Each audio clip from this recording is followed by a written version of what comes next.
pokoj a dobro, priatelia. Pozdravujem vás z nášho misijného dvora u Spilakova.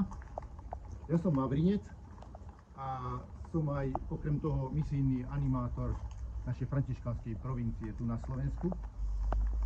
A ja sa vám chcem poďakovať za vaše modlitby a milodári a všetko, čo robíte pre misie. 22. október, nedeľa, je misijná nedeľa, keď ústrednou témou je tá misia. A ja už vám chcem poďakovať za vaše modlitby a obety, ktoré prinášate, a aj milodary, ktoré dávate na misie. My po svätej omši budeme mať vždy zbierku na misie a ďakujem vám veľmi pekne, keď podporíte naše františkanské projekty vo svete. Niekto povedal, že evangelizovať je ako vydať sa veľkou loďou na more. Že človek musí mať troška dušu námorníka, dušu piráta a dušu básnika.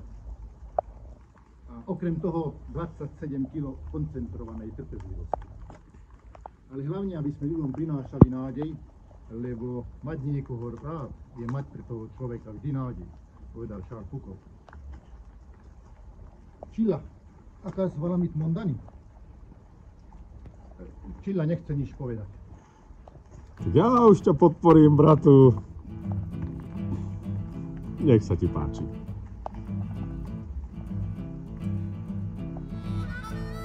Tak to sú tie dve mince chudobného vdovca. Pán Boh zaplať. Pán Boh si. Ďakujem. Otvan,